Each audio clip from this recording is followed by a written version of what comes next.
Welcome to the lecture on schizophrenia.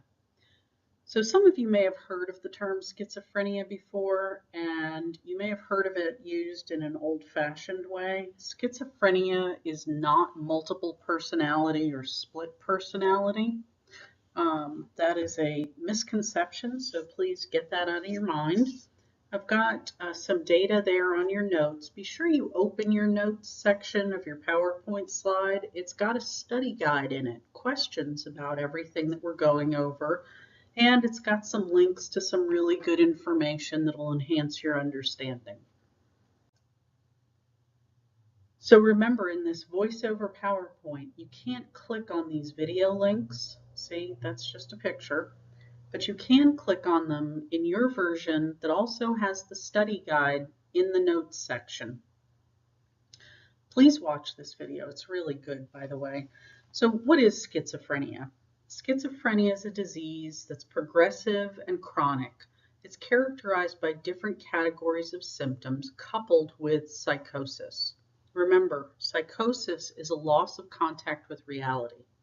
During a psychotic episode, people experience distorted and bizarre thoughts. Their perceptions are skewed, their emotions are bizarre, their movements are bizarre, and their behaviors are bizarre. This syndrome of symptoms is how the disease schizophrenia is diagnosed. You'll see the symptoms on later slides. Schizophrenia is treatable, but it's not curable. Remember, we treat the symptoms with medication and supportive therapies. I gave you guys in your notes a good link to a New York Times article. There's a big debate about, are we treating schizophrenics properly and the best for them?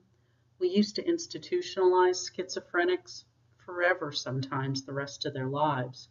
We try to do some rehabilitation now, but often schizophrenics end up back out on the street. So are we providing them the best care? Y'all are going to be the nurses after me, and that debate is probably going to continue. I encourage you to read that New York Times article because you're going to be part of the debate.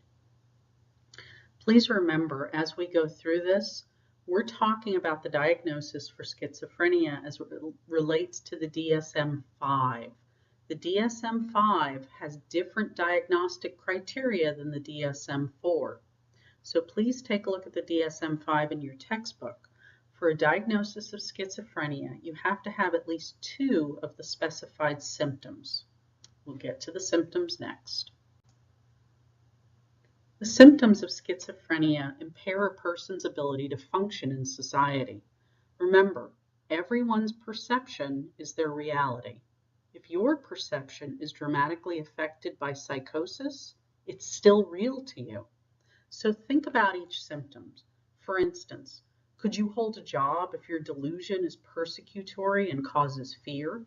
If your perception of reality is that the bus is filled with snakes, will you get on the bus to go to your appointments?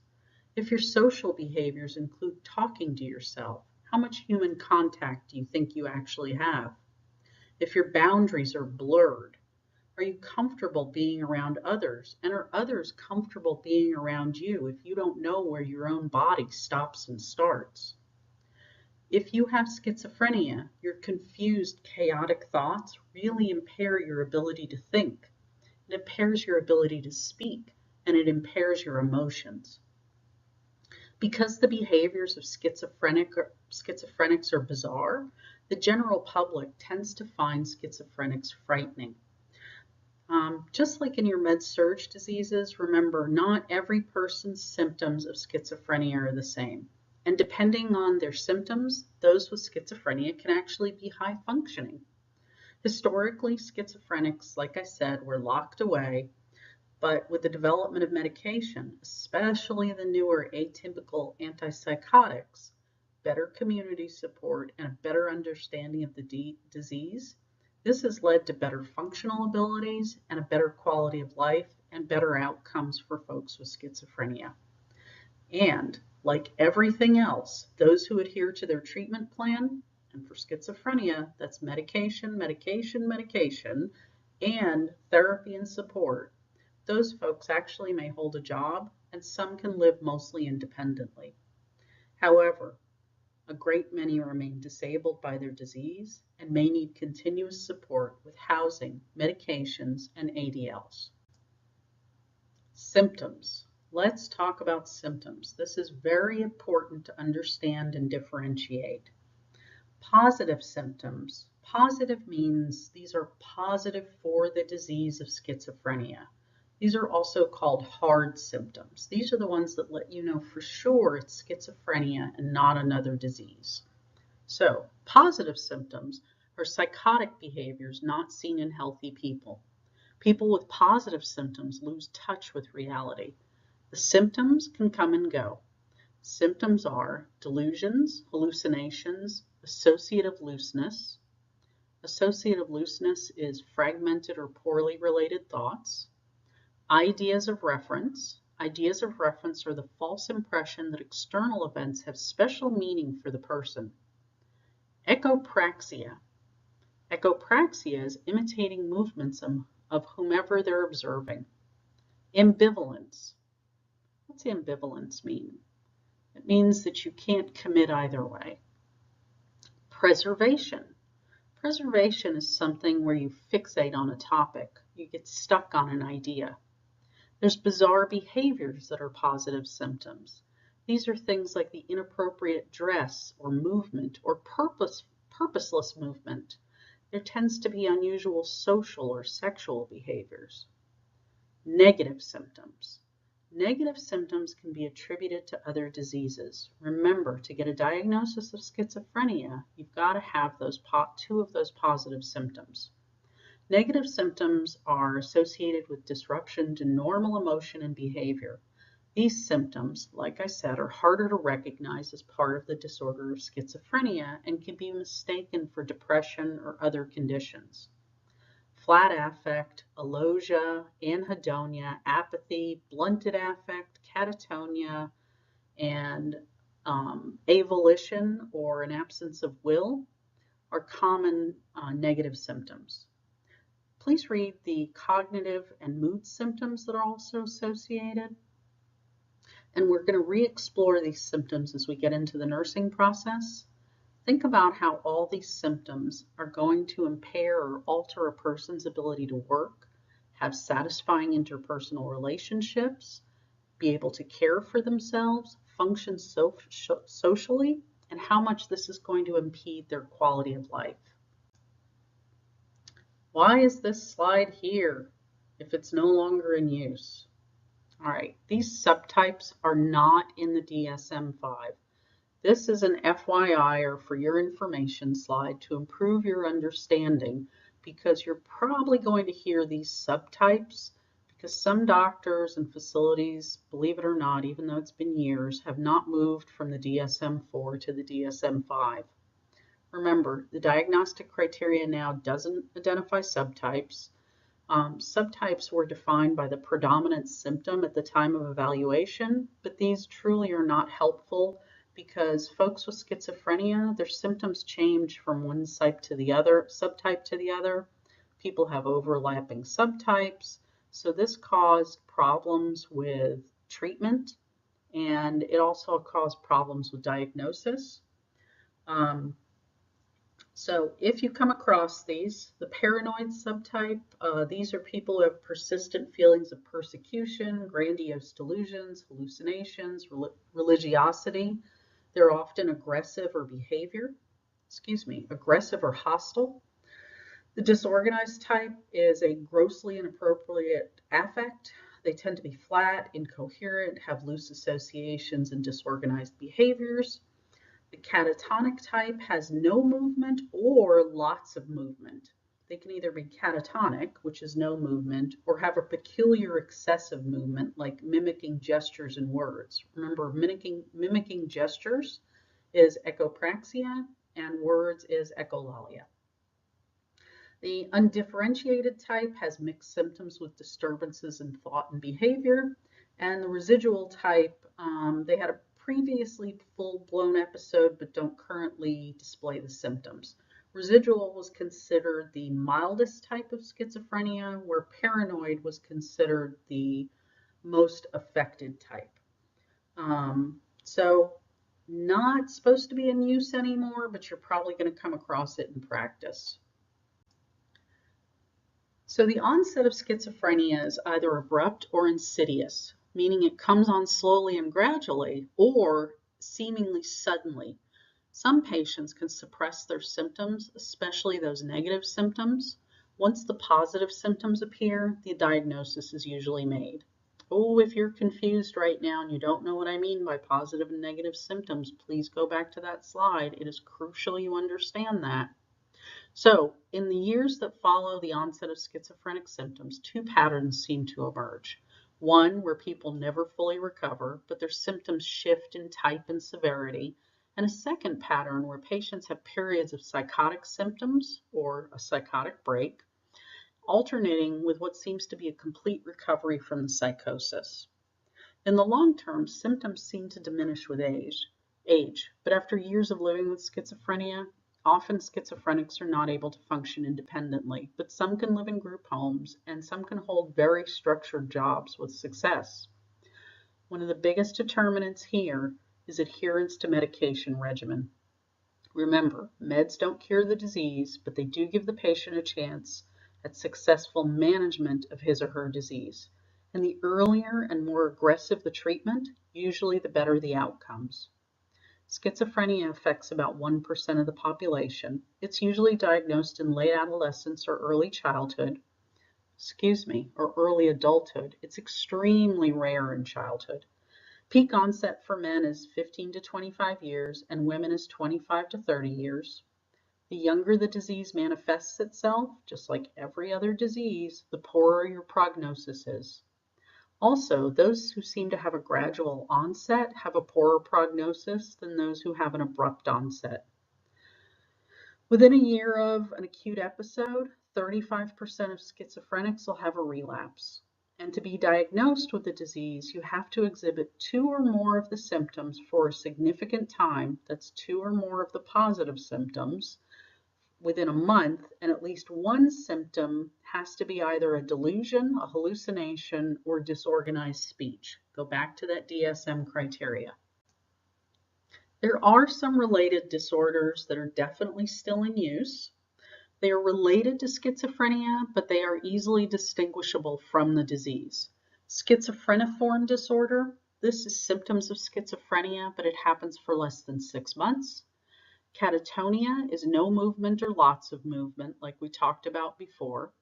A delusional disorder, you have to have a believable delusion.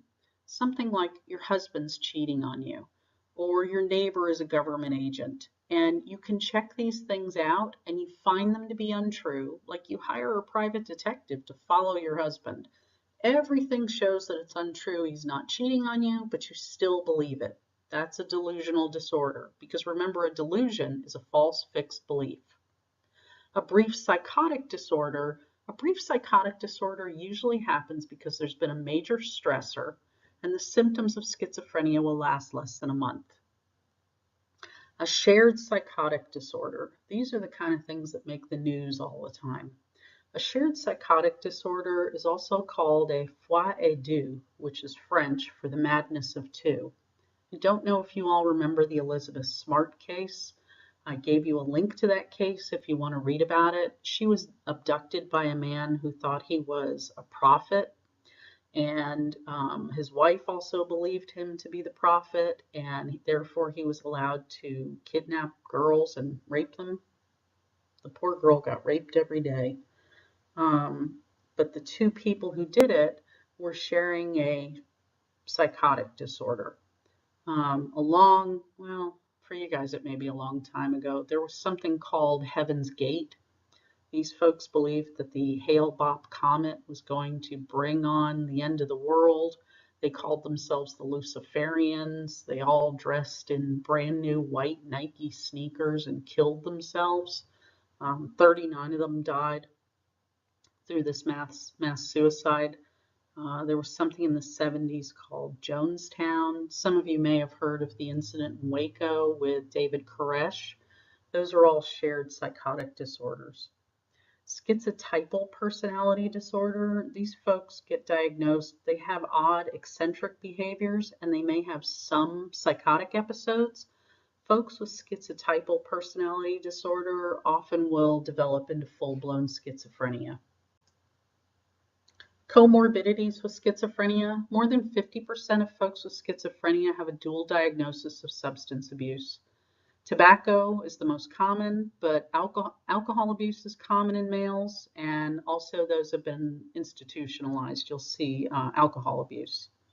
Alcohol is especially problematic because it can interfere with the efficacy of prescription medications, and any substance use puts patients at risk for recurrence of symptoms, violence, incarceration, and diseases that are related to poor nutrition and compromised immunity, and of course, death. Obesity is one of the comorbidities that's due to many factors, one of which is the medication. Now, we know obesity can lead to diabetes and cardiovascular diseases. There is a lack of proper nutrition, there's homelessness, there's a lack of self-care, and that puts folks with schizophrenia at a big risk for malnutrition, dehydration, exposure, issues like freezing or burning, and infections that go untreated. And they're also at much greater risk for HIV. There's a high comorbidity with schizophrenia with other mental illness, such as psychosis-induced polydipsia. That's compulsive water drinking. This compulsive water drinking, they have a misunderstanding of their body's messages. Part of this is the depersonalization and the derealization that they experience. So they don't really know they're thirsty or know that their thirst has been quenched. So this compulsive water drinking puts them at risk for hyponatremia, cerebral edema, and death. There's also a high comorbidity for those with schizophrenia to also have anxiety disorders, depression, OCD, and panic disorder. And about 20% of folks with schizophrenia will attempt suicide, and about 10% are actually successful. So what's the etiology of schizophrenia? How do you get it? Most of our theories focus on biological etiologies for schizophrenia. So genetic factors, this is very similar to most of our mental illnesses. In twin studies, identical twins have a 50% higher rate of having schizophrenia, but it's 50%. So the theory is that it's a partial inheritance and a genetic vulnerability. And then maybe as you get older, you have other factors that happen, and that puts you at greater risk for it. Of course, just like everything else, if you have a first-degree relative, you have a higher risk of having it yourself. And current theories say that the genetic risk of multiple genes is what's the cause. So it's a combination of defective chromosomes that cause the positive symptoms, cognitive symptoms, and the disorganization. Older parents actually tend to have children with more medical and psychological problems in general. So don't wait to be too old to have your kids. Puts your kids at greater risk for having different problems. And an older father puts a person at a 3% greater risk for developing schizophrenia. So there are neuroanatomic and neurochemical factors. Schizophrenics actually have a difference in their brain structure and alterations in neurotransmitter systems. The most prominent neurochemical theories involve dopamine and serotonin. Dopamine and serotonin keeps coming up. One of the things we found in CAT scans is that schizophrenics have less brain volume and less cerebral spinal fluid, and they have an excess of dopamine and serotonin. Immunovirological factors. So these theories are actively being explored today. The theory is that viral exposure and the release of cytokines by the mother causes the symptoms of inflammation, and then that goes to the baby. So this is in vitro exposure to a virus. Pregnant women who get the flu, there's actually some correlation between maternal flu and higher rates of schizophrenia. Poor prenatal care, including poor nutrition, drug use, and a lack of oxygenation at birth can put the infant at risk for developing a few mental illnesses later in life. Drug use. Now, according to the National Academy of Sciences, the evidence is that cannabis use, that's marijuana, is going to increase the risk of developing schizophrenia, other psychosis, social anxiety disorders, and to a lesser extent, depression. So if you don't have schizophrenia and you use pot, you're at greater risk to get it. However, if you have schizophrenia already and you use pot, you may actually have better performance on learning and memory tasks. Now, those who are heavy pot users are more likely to report thoughts of suicide. And for those who have bipolar disorder, I know we're going back here, but nearly daily cannabis use shows that they're going to have increased symptoms. So if you're interested in that report from the National Academy of Sciences, click on the link that's here in your graphic, and that'll tell you, click on the link of the cannabis. This is a link to the National Academy of Sciences.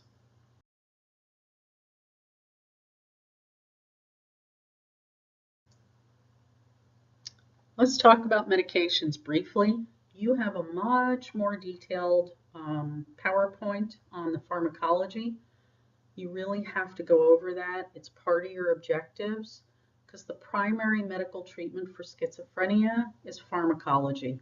Early and aggressive treatment with antipsychotic meds can contribute to better patient outcomes.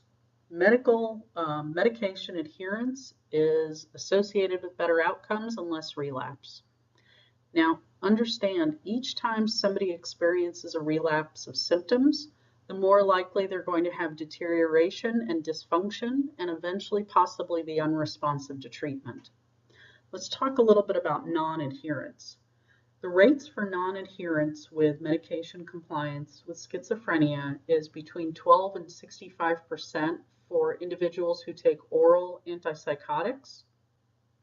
Partial non-adherence or complete non-adherence is difficult to detect, but if you miss 1 to 10 days of medication during a year, you can double your rate of relapse and the need for hospitalization. Why are people non-adherent? Well, the reasons may vary. There's a graphic on your slide that gives you a lot of different reasons. It's going to be individual for your patient. How can you help? You're going to be the nurse, so how do you help folks with issues for non-adherence? What can you do about, one of these here says healthcare beliefs. Well, isn't education a way to fix people's misunderstandings and their beliefs about how things work and how they don't? Please look at each one of those reasons for non-adherence and do your best to come up with a therapeutic intervention that you could do to help people to be adherent to their medication. Go back to your chapter on therapeutic communication if you're struggling. Now, when we're giving meds, as with most medications and most diseases, the goal is to find the lowest dose of the best tolerated antipsychotic that minimizes the symptoms of psychosis and also doesn't have a lot of side effects. Remember, meds are not a cure, but a way to manage the symptoms. Conventional antipsychotics used to be called neuroleptics. You'll probably hear old people like me still say that. Conventional antipsychotics target the positive symptoms of schizophrenia, and atypical antipsychotics, or second generation, also diminish the negative symptoms. Please go to that PowerPoint that you've got that's just about meds in this module too.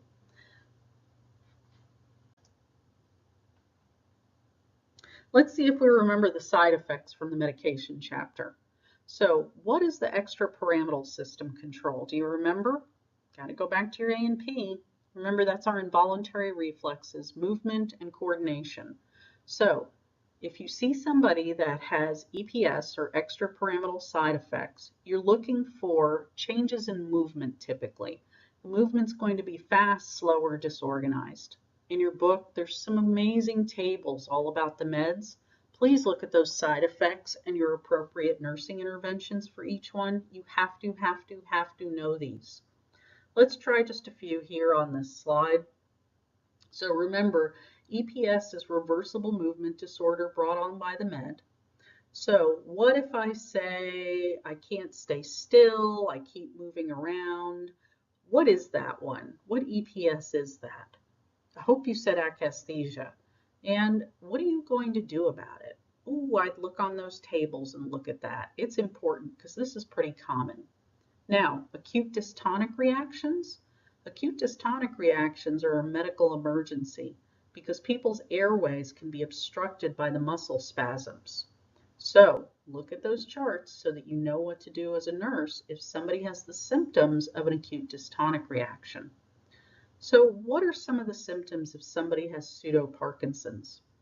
They're going to have symptoms very similar to Parkinson's. They may move slow, they may be drooling, and there's medicines that we're going to give folks for pseudo-Parkinson's so that they can keep taking their antipsychotic. Remember, go do the research and look at those tables. Let's talk a little bit about NMS, neuroleptic malignant syndrome. The symptoms of neuroleptic malignant syndrome, it's important that you know what those are because NMS is a medical emergency. That muscle rigidity and high fever and leukocytosis can lead to death. Seizures are a medical emergency. So if somebody's having a seizure, do we tell them to keep taking the medicine that's causing the seizure? I hope you said no. Let's take a look at that picture that you've been staring at on this slide with the facial grimacing. That's tardive dyskinesia. Tardive dyskinesia is lip smacking, tongue protruding.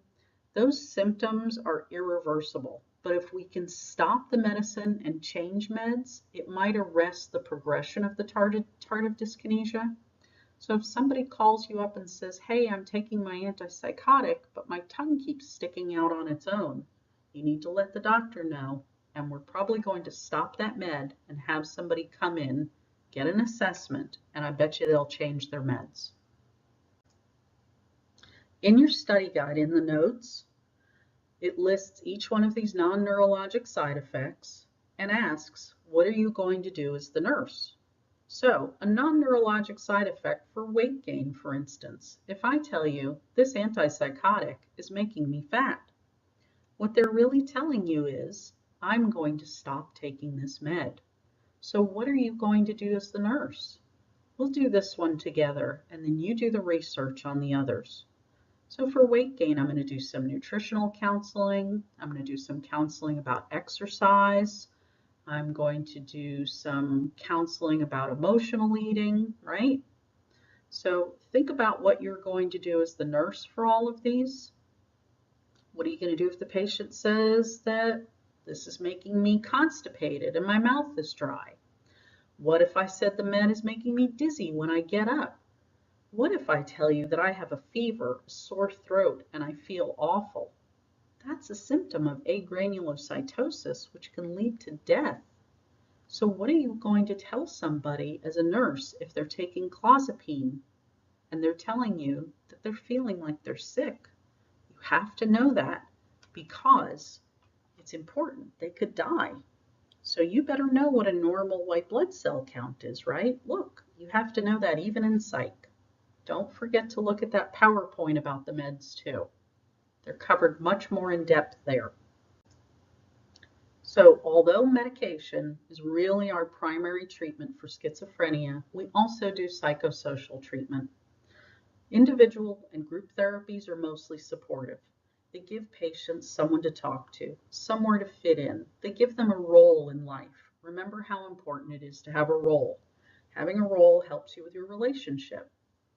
Schizophrenia makes folks social outcasts, and the group gives them a chance for social contact. The group is also very important for medication compliance and understanding their meds. Groups give valuable information about community resources for support, like is there a homeless shelter or free food around?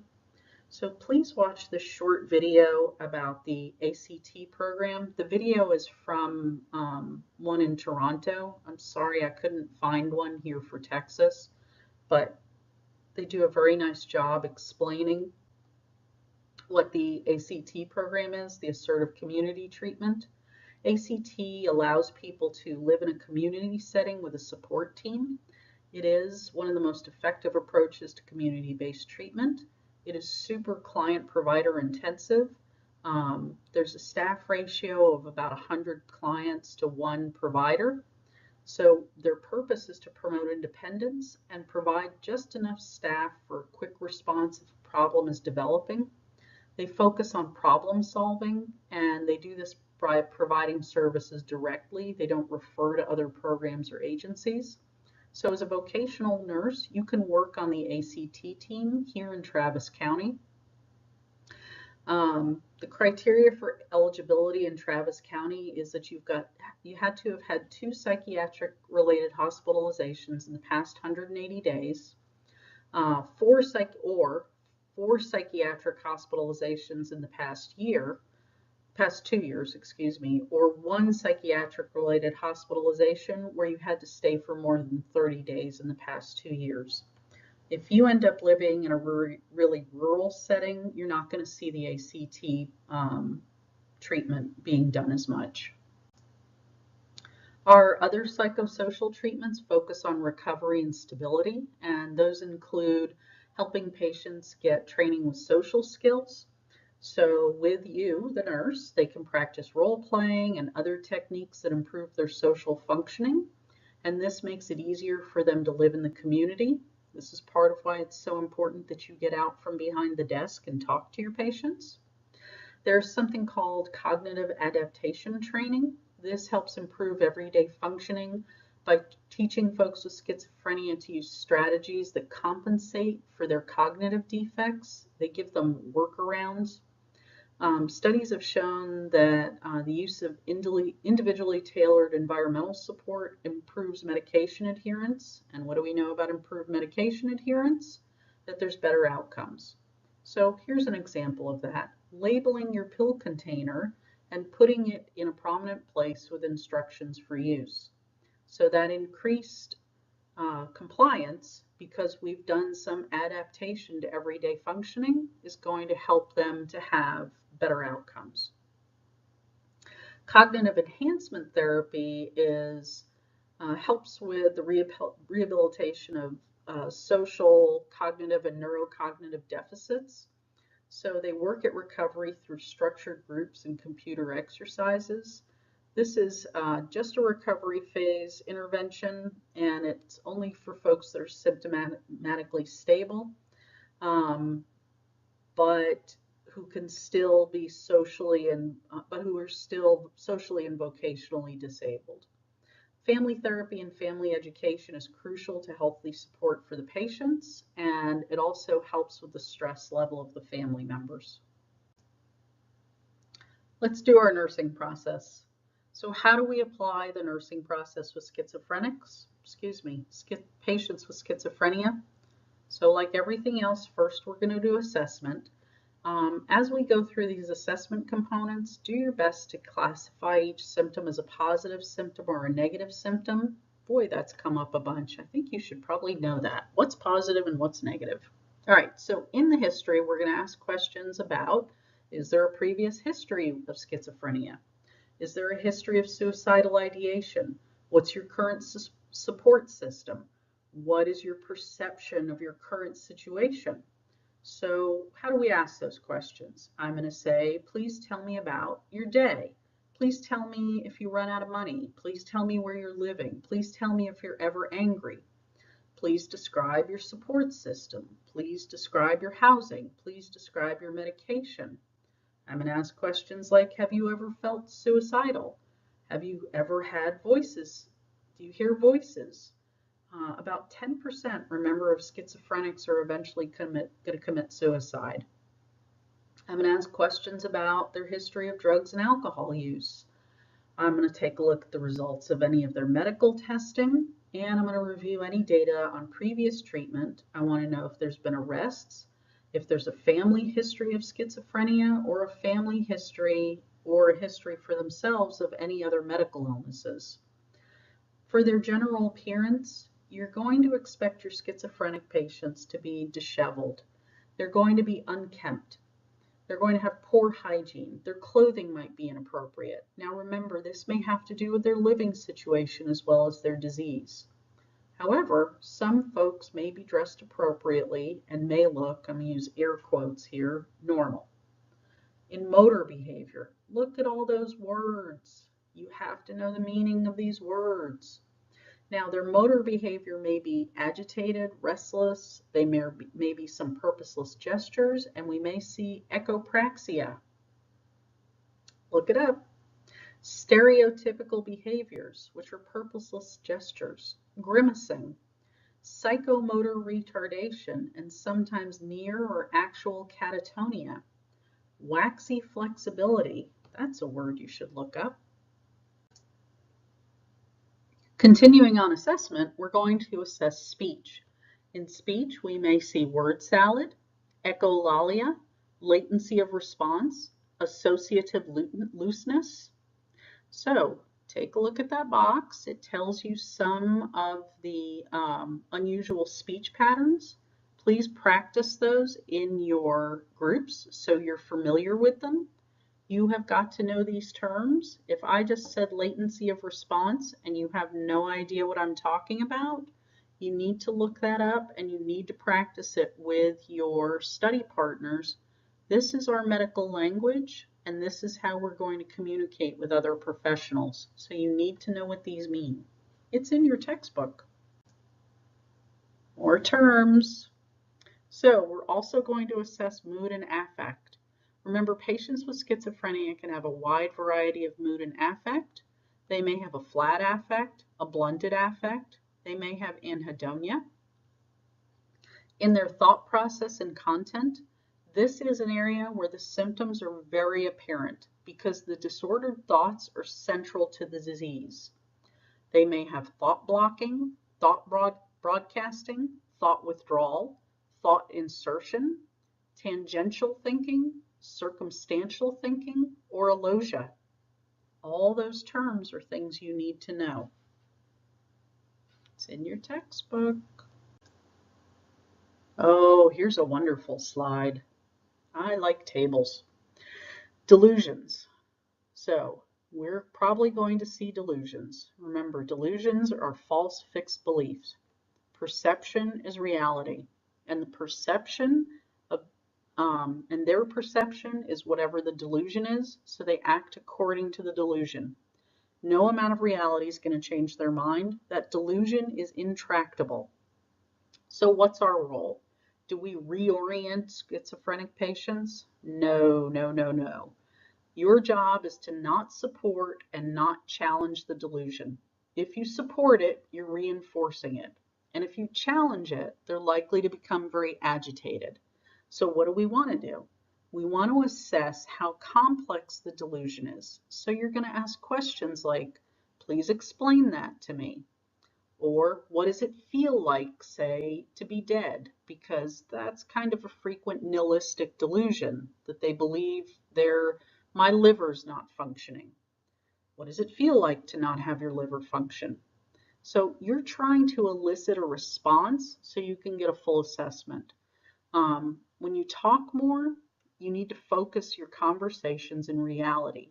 Don't dwell on the delusional material. When they're ready to accept doubt about their delusion, then you can interject that into the conversation. But don't argue, just state the facts. These tables that are in this PowerPoint slide are from different textbooks. One of them is yours.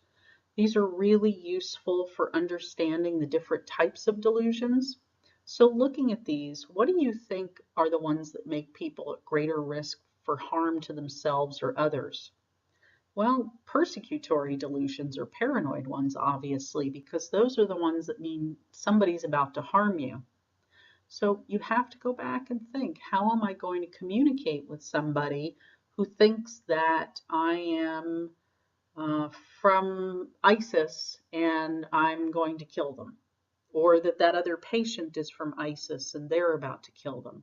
I have to think about how my responses are going to keep the patient safe and keep the milieu safe. Go back to therapeutic communication. Read through each of these so that you've got some idea about how you'll respond to them. We'll do this also as an in-class activity. Moving on with assessment, we're going to assess sensorium.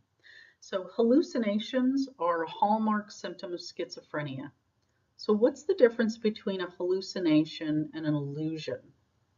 An illusion is a misinterpretation that can be corrected by reality. A hallucination is not corrected by reality. So a hallucination is a false sensory experience. Hallucinations can be pleasurable or frightening. And when schizophrenics initially experience hallucinations, those hallucinations are very, very, very real. As they progress through the disease and get older, they may start to recognize that those are in fact hallucinations. There's a couple of different types of a hallucination, and you need to know the difference. Auditory hallucinations are often command hallucinations. That's somebody telling you something to do. Auditory hallucinations, folks with schizophrenia actually hear from the outside. It's not an internal voice. They hear it like you're hearing me talking right now. Visual hallucinations are things people see. Olfactory, they smell. Tactile, they feel. Gustatory, they taste. Synesthetic, I have a link there for you. Please don't click on that if you have anyone around you who has epilepsy. With that link, you're going to look down, look at the link for 30 seconds and then look down at your hand. That will give you truly what a synesthetic hallucination feels like. It's kind of creepy, and I would imagine it would be super scary. And there's also kinesthetic, which is a movement hallucination. In their sensorium, they also experience depersonalization. They don't feel part of their body, they feel detached. And derealization, that's a change in the perception of the surroundings. What they perceive the surroundings to be is not real. So when we assess intellectual processes, we're going to find poor functioning and something called concrete thinking. I hope you remember what that means. Intellectual processes may appear that they're intellectually disabled, but truly what it is that they're having difficulty with focus and concentration. So don't assume somebody with schizophrenia is intellectually disabled. Folks with schizophrenia have a great deal of difficulty with abstract thinking, so you have to use concrete messages. Concrete messages are vital because their judgment is so impaired.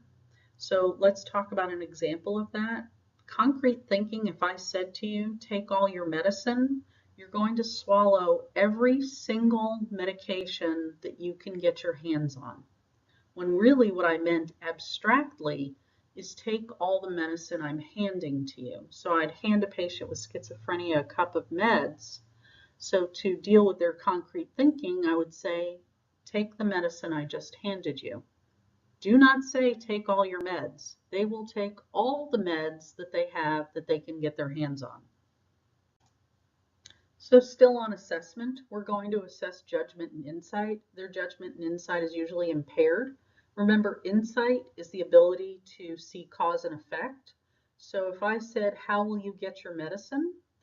Folks with schizophrenia have poor judgment and insight because they're not sure how they're going to get their meds, but they don't see the cause and effect that if they don't get their meds, they're probably going to have a relapse.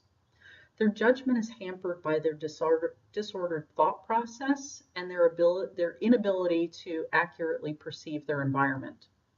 In self-concept, what do you think the self-concept is of somebody with schizophrenia? They have a loss of ego boundaries, so they don't really know where they begin and the things and people around them end. They also experience ideas of reference. Oh, what's that? That came up before. Make sure you know those definitions. Their roles in relationships are impaired by the disease, and often folks with schizophrenia will experience total social isolation. And in physiologic and self-care, folks with schizophrenia tend to have inattention to hygiene and grooming. That's in part because they fail to recognize sensations. Sometimes their meds or their disease, they'll develop polydipsia and have water intoxication and hyponatremia, and their delusions can affect their sleeping patterns. So when we sleep, we're vulnerable. If you have a delusion that tells you that somebody is a killer, or you have an idea of reference and you think that news story about ISIS is a warning to you, please try to imagine how hard it would be to sleep. Now, what we know about sleep is if you don't sleep, you don't get rest. No rest means increased stress. Increased stress means increased symptoms. Pause this slide so that you can look at some of our data analysis or nursing diagnoses. Data analysis and nursing diagnoses is the same thing for positive symptoms and for negative symptoms. And think about how you're going to prioritize those. So for our outcome identification, most likely you're going to see patients with schizophrenia in an acute state at a hospital. You may see them in a non-acute state as a nurse at a doctor's office or as part of a treatment team. Remember, in any setting, safety is our priority goal. So let's just do a safety priority on one. The client will not injure themselves or others. So how about an outcome identification for what we want them to do?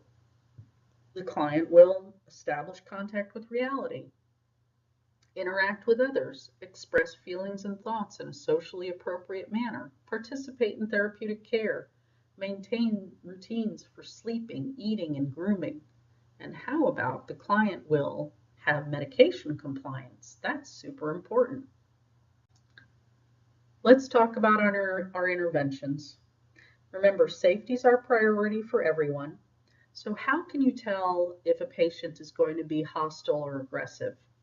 You can see fear, you can see agitation, you can see people pacing or something called sharking, where patients will circle other patients. People who are about to be hostile or aggressive will ball up their fists. They'll be angry and they'll use an angry, loud voice. So we have to maintain a safe environment with decreased stimulation. Listen to people's words, clarify the meaning. Remember, if somebody says something, you're going to validate what they're saying. You sound angry, you sound upset, and then we're going to clarify what they're saying. You sound upset. Are you planning on hitting yourself? You sound upset. I don't see a snake. Let's go in the other room. Validate and then do something about it. For symptom management, our nursing care is going to focus on assisting the patient and their family to manage the symptoms of their illness and to reduce or prevent episodes of relapse. Our therapeutic communication, it's super important that we establish trust. One way you can help to establish trust is by offering enough time. Some folks can only tolerate a short interaction. Some may want longer contact with the nurse, and by contact I mean verbal. So be sure that you're respectful of what the patient's needs are, not what yours are. Be super careful about touch with folks with schizophrenia because your touch could be misinterpreted. Be an active participant and watch for their responses to eye contact. So don't stare people down with schizophrenia. You should offer some empathy and compassion to the family and the individual. Understand that the disease of schizophrenia can bring on feelings of grief and loss. This illness has a significant impact on every area of the family and the patient's life and functioning. So you need to be there for them and listen to their feelings of grief and loss. Let's talk a little bit about our therapeutic communication. Don't be this nurse. So be sure your nonverbal and verbal behaviors show respect, interest, and don't convey any aggressive intent. Your communication strategies are directed to lowering your patient's anxiety level. We want to encourage folks' participation in therapeutic activities. We want to protect their feelings of self-worth. And we want to encourage medication adherence. So keep all those goals in mind as you communicate. Patients with schizophrenia, their speech may be incoherent or difficult to understand due to flight of ideas, loose association, or other unusual speech pattern like clanging, word salad, and neologisms. So in all your communication, if you're not understanding, ask people if they could just repeat themselves. Don't pretend you know what it is and go along. You don't know what you're agreeing to. Now, in your communications, please respect personal space. If the interaction becomes overwhelming for either of you, offer time and respect personal space.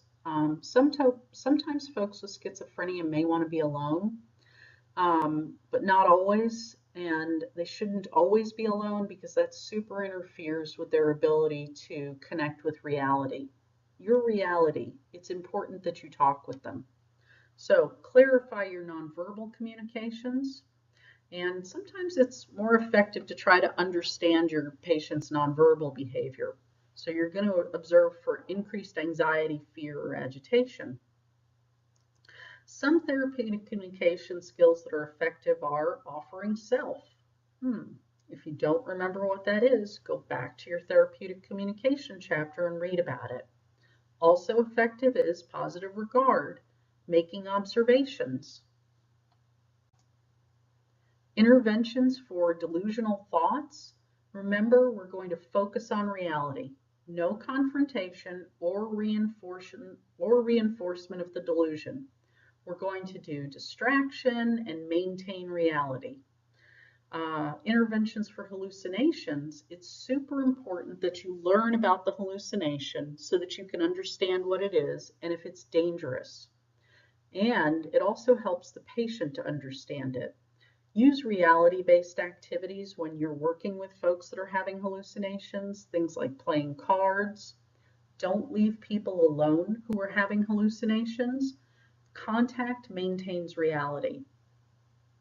Going back to delusional thoughts, remember we want to find out if those delusional thoughts are persecutory, because those can be dangerous. How do we manage socially inappropriate behavior?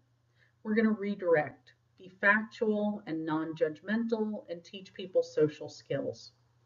Don't take it personally. Their inappropriate behaviors are just part of their disease. It's not directed at you personally. So you're going to redirect their behaviors and reintegrate them into the milieu to interact with people. So I can't stress enough how much you have to establish and maintain reality in your responses with folks with schizophrenia. All of the delusions and hallucinations are answered with reality and have needed clarification. So let's say I have a patient who says they hear voices. Remember, first I'm going to clarify what they're hearing, safety, and then I'm going to use reality. Let's try an example. So the patient says they hear whatever it is they hear. So I would say, I don't hear any voices. What are you hearing? Or if they're frightened, you seem frightened about the voices you're hearing. That's validation, right? I don't hear any voices. That's reality. What are you hearing? That's safety. Here's another example. Let's say they're having a visual hallucination. They say that there's a giant rabbit about to kill them. I could say, I see that you're frightened. I don't see the bunny man, but I'm here with you and you're safe.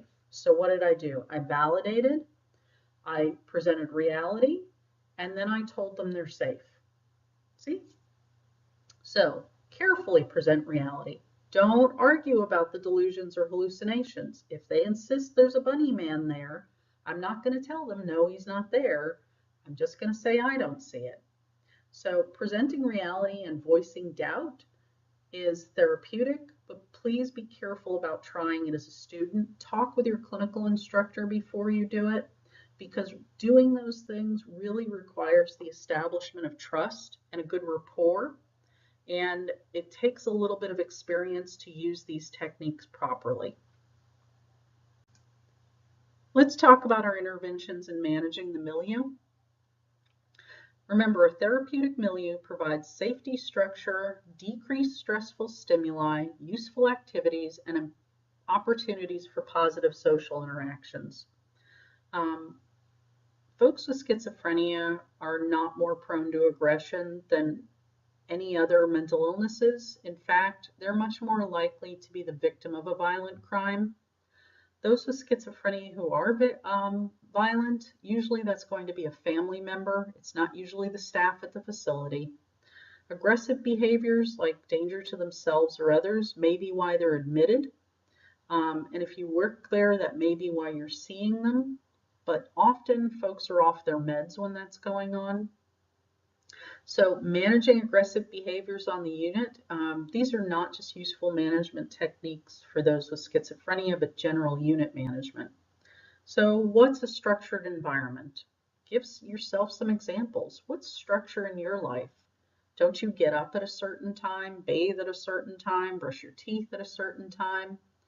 Why is structure good? Structure gives us a sense of security and well-being. Remember, chaos is the enemy of good mental health, especially for folks who have mental illness. How can you decrease stimulation in the milieu? Think about some ways that you can do that. How could you decrease stimulation just in your interactions? Well, don't be overexpressive with your patients. Communicate with them calmly, with dignity and respect, and use an assertive voice. We're going to respect personal space. Your book gives you some data about how far away spatial density should be. Or that's from level 1 in the proximal zones. I would go back and look at that. We want to go to work when we're supposed to go to work because having good nurse-client or nurse-patient ratios decreases stress and helps to manage aggressive behaviors. We're going to use non-threatening body language. Uncross your arms, tilt your head to the side, put one leg in front of the other, put your arms at your sides. We're going to provide some useful activities like coordinating with the therapist. Be sure that there's therapy that your patient can be a part of. You can engage them too. Again, please don't be that nurse that just sits behind the desk. Get out, walk with them, play with a ball, do some art, do some writing. Boredom, oh, I forgot the saying,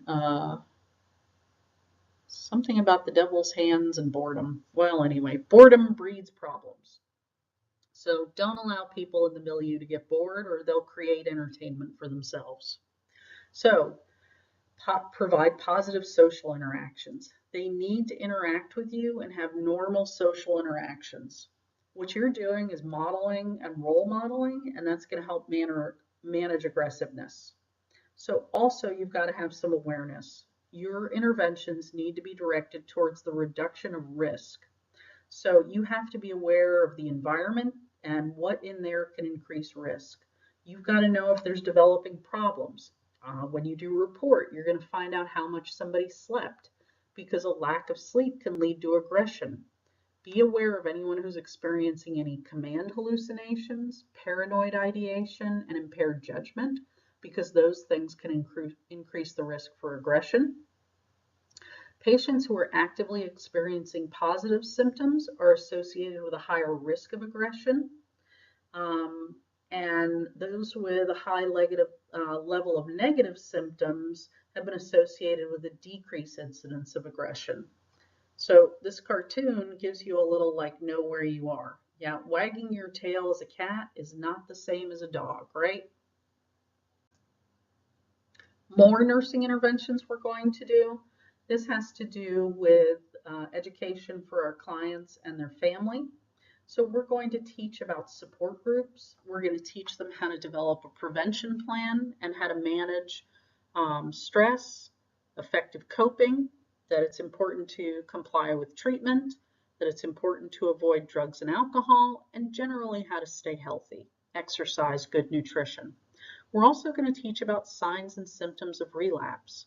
So what are some signs and symptoms of early relapse? Impaired thinking and insight, a lack of sleep, a lack of control, mood swings, increasing negativity, not managing their meds, and looking and acting differently.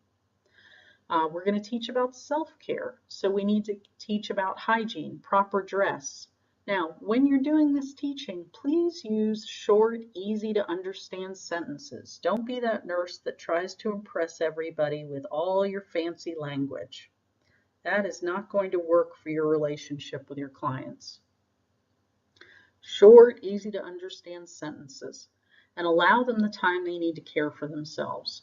People are much more likely to participate in their own hygiene if you establish structure. Remember, we're going to avoid chaos.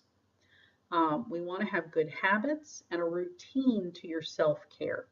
We'd also like folks to be part of the decision process. So, do you want to brush your teeth first or do you want to wash your face first? Let's talk about nutrition. Schizophrenics can forget to eat or drink liquids, or remember they can have the psychotic polydipsia. Nutrition can be a safety and a care concern.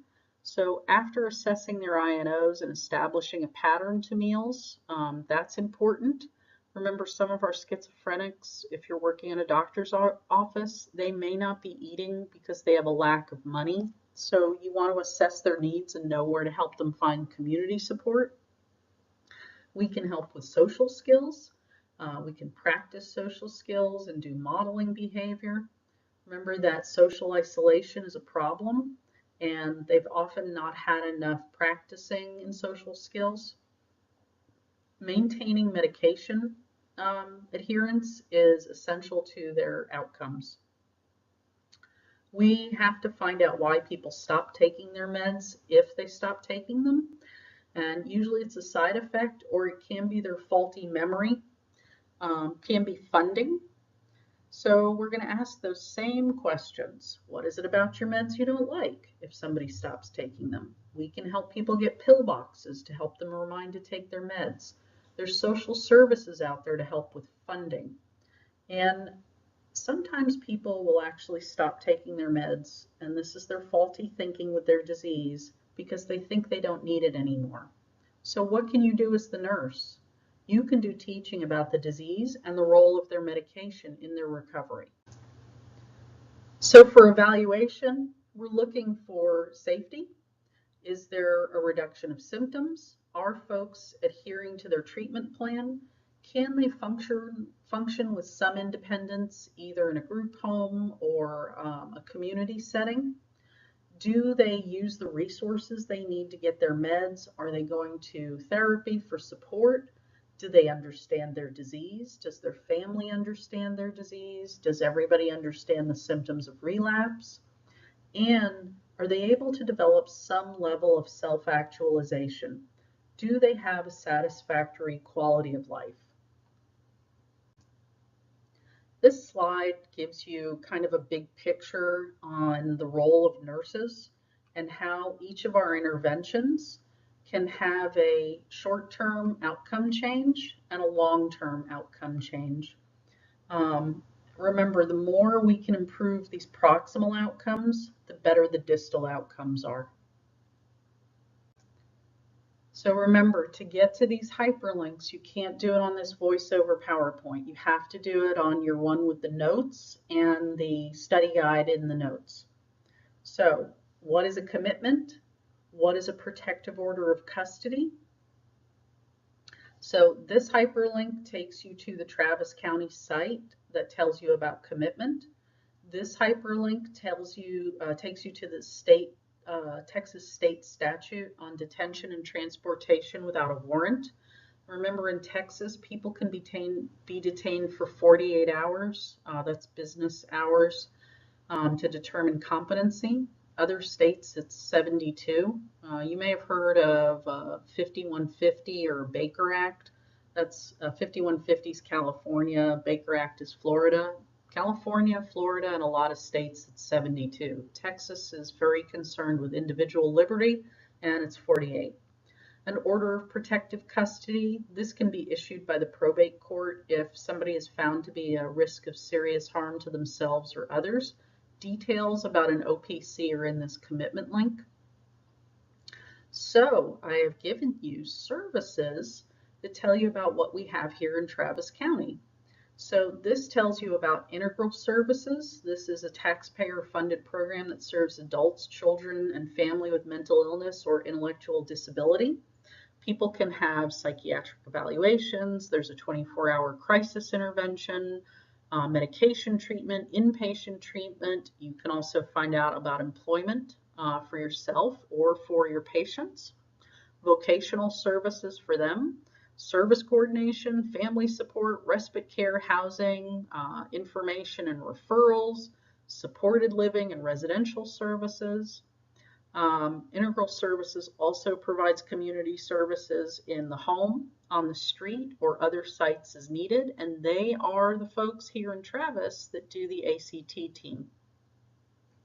There are also a lot of charities. There's Fishes and Loaves, you may have heard, that helps with food insecurity. There's housing, and the Arch is a place for housing for the homeless. There's a link for NAMI here in Austin, and you'll find a lot of support services there.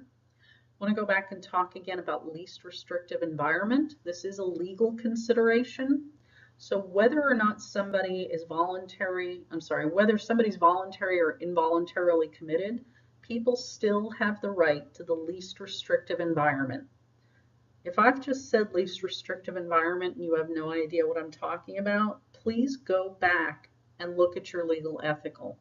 This is the founding principle of how we treat medical and mental illness diagnoses. People have to have the least restrictive environment. Remember, our care goes from least invasive to most. It's the same thing with least restrictive environment. So we have to be sure that the care we're doing protects and preserves people's civil liberties and protects them from harm. None of that changes if somebody has schizophrenia, and you have an ethical responsibility to preserve their rights and protect their lives. And you can keep that, you can get that balance if you keep the patient in mind first. So for cultural considerations, this video shows you a practice. This is in Northern Africa. This is an Ethiopian video. It's something called ZAR, Z-A-R. I apologize if I'm mispronouncing it. This is an experience that to us looks like a hallucination or a delusion, but this is just a normal part of a religious experience in these cultures.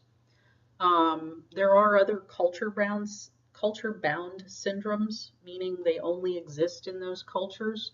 So the thing is, if you have somebody, let's say you're working med-surg and it's an immigrant from Northern Africa, and you see them doing some of these things in their room, this may not be schizophrenia. This just may be a culture-bound religious experience. This second video you've got here is a Pentecostal service in the Appalachian region of the United States.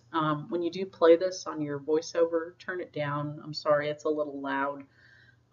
So what you're going to see here in this Pentecostal service is people are speaking in tongues, and what that man has there in his hand is a bundle of snakes, and they do snake handling. So I ask you, are people schizophrenic if they talk to God? Or are you schizophrenic when God talks back? What about people who say they're mediums that talk with the dead? Are they schizophrenic? What about Joan of Arc here? Was she schizophrenic? In some religions, hallucinations are acceptable. An atheist may think that any religion is a church of hallucinations, but is it? I had some students ask me if the suicide bombers from 9/11 were a foi et deux, remember the madness of two, or was that their religion? I leave that for you to think about. One other cultural consideration I want to bring up, there are medication differences with some cultures, so keep that in mind when you're working with patients who aren't Caucasian. For instance, with our clients who are Asian, we're going to use a lower dose of Haldol. Just please be respectful of other people's cultures while you're nursing. This slide about elder considerations, it's just here for you to read about to see what's different for people who have late onset schizophrenia. and how that usually works out for them. So just pause it and read it, or read it in your notes. So your self-awareness, there are definitely some challenges working with patients with schizophrenia. You may find yourself being frustrated if they're not compliant, but please don't take it personally. Remember, it's their disease. Sometimes patients with schizophrenia can seem suspicious or mistrustful. It's their disease. Sometimes their symptoms are frightening. It's their disease. Now, how do you deal with frustration? Please talk to your folks that you're working with and focus on their successes. Remember, it's about them, not about you as the nurse. Got a little link here to an artist who is schizophrenic. Shows you some of his work. And remember, you don't have to have all the answers. Talk with the team.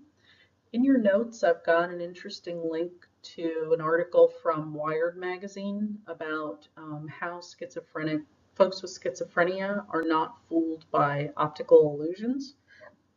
Kind of a nice way to end your lecture. Please look at that in the notes. I think you'll find it very interesting. And be prepared, because we'll have lots of activities in class.